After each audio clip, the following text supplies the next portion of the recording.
हमारा गुरुकुल है, गुरुकुल परिवार है, गुरुजन हैं और शिष्य हैं और एक परिवार बना हुआ है। और अगर इसमें गुरुओं का अभाव हो या गुरु की योग्यता का अभाव हो तो विद्यार्थियों का निर्माण बड़ा कठिन हो जाता है।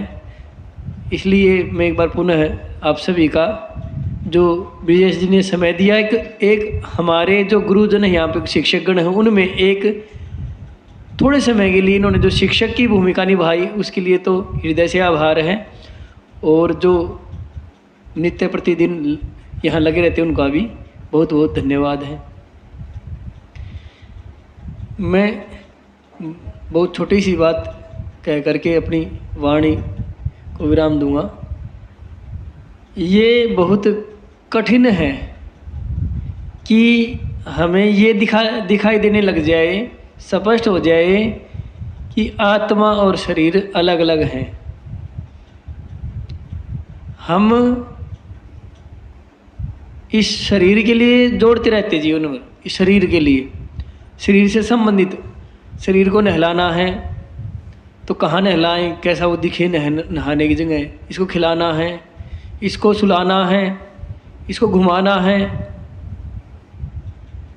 जितनी क्रियाकलाप, इसको कपड़े पहनाने, कैसे वस्त्र हो, तो जितनी क्रियाएं हैं हमारी शरीर से जुड़ी रहती हैं।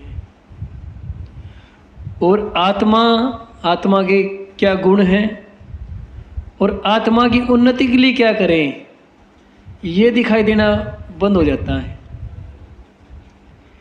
बहुत कठिन है कि आत्मा की उन्नति के साधनों के लिए कार्य करना बहुत कठिन है। दिखाई देने लग जाए कि ये आत्मा की उन्नति के लिए, शरीर की उन्नति के लिए, दोनों में से किसको चुने जो आत्मा की उन्नति के लिए हो, ये दिखाई दे हमें, ये बहुत कठिन है। और बिना इसके कोई भी शिक्षा या विद्या अधूरी है। विद्यालयों में दी जा रही हो, गुरुकुलों में दी जा रही जो भी शिक्षाएं हैं, जो भी विद्याएं हैं, जो भी उनको सिखाया जा रहा है, अगर वो जो शिक्षाएं आत्मा की उन्नति के लिए नहीं हैं तो वो बहुत अधूरी हैं।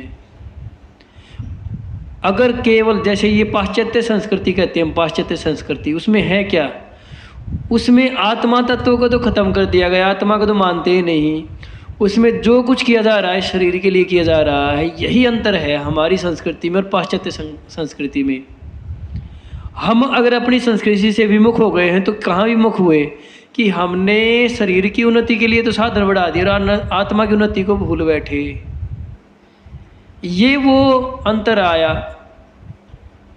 जो विदेशी शिक्षा अगर हमारे यहाँ आई और अपनी शिक्षा हटी है तो हमारी शिक्षा में ऐसा क्या था, हम ईश्वर और आत्मा को भूल बैठे। यहाँ ईश्वर के सत्य स्वरूप को, आत्मा के सत्य स्वरूप को मनमाने ढंग से तो मान रहे ईश्वर को भी आत्मा को भी, लेकिन जो सत्य स्वरूप उसको भूल बैठे। और सत्य स्वरूप को भूलने के कारण जो सत्य क्रियाएं थी जो आत्मा की उन्नति के लिए, ईश्वर की उपासना के लिए, उनसे हम दूर हो गए। ये बहुत बड़ा एक विघ्न है जिसके कारण हम वो कार्य कर रहे हैं कि जो इस राष्ट्र के लिए, समाज के लिए, प्राणी मात्र के लिए हानि बन रहे हैं। यहाँ जो संसार की भागदौड़ है, अगर आप देखेंगे संसार में कितने कार्य हो रहे, प्रतिदिन विभिन्न प्रकार की क्रियाएं चली हुई, कितने प्रकार के कार्य, कोई भी कार्य है, लेकिन वो शरीर संबंधी उन्नति के लिए,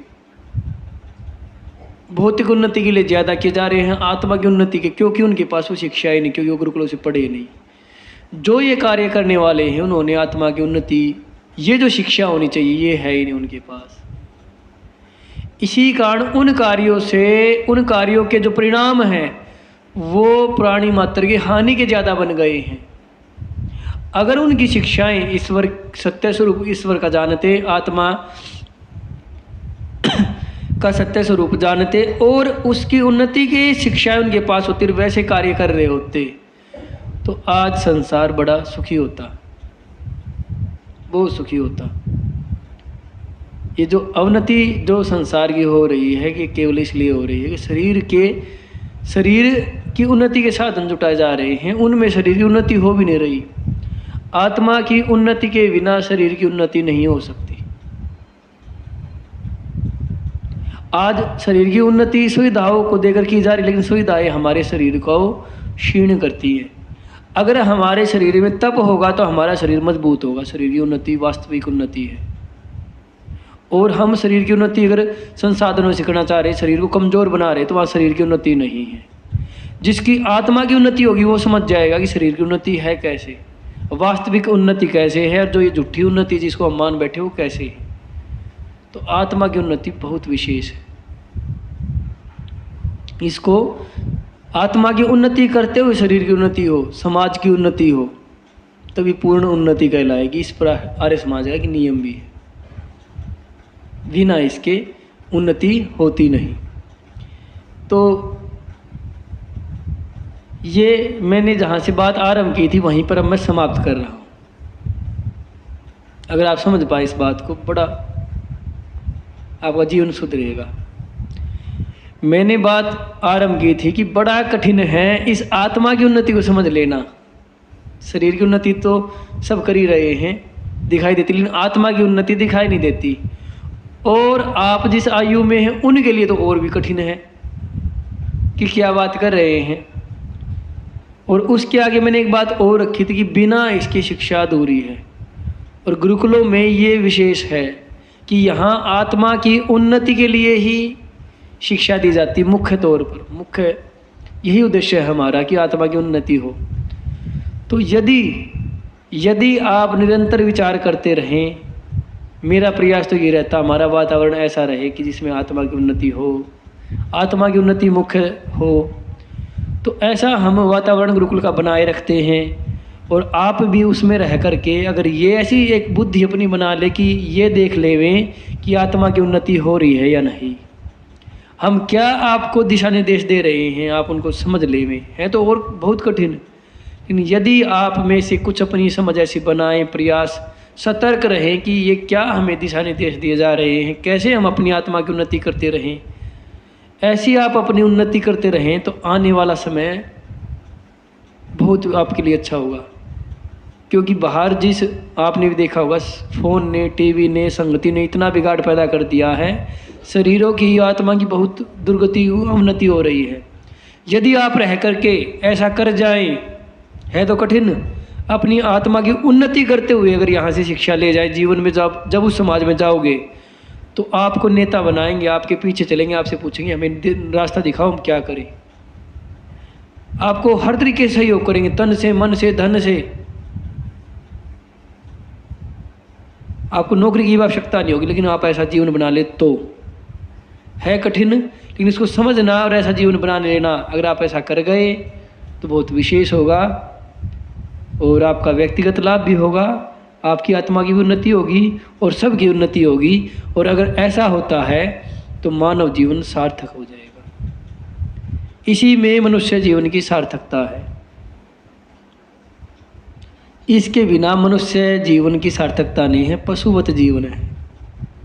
केवल शारीरिक उन्नति करके गए तो पशुवत जीवन है, आत्मा की उन्नति मुख्य है। तो गुरुकुल जैसे मैकाले की फैक्ट्रियाँ खुली, स्कूल खुले हैं, उनके प्रोडक्ट जैसे भी हैं, तो यहाँ से जो ब्रह्मचारी निकले वो मनुष्य बन के निकले, बहुत बड़ी बात होगी। और आत्मा की उन्नति पर जोर रखें। इन्हीं शब्दों के साथ मैं अपनी वाणी को विराम देता हूँ। इति ओम।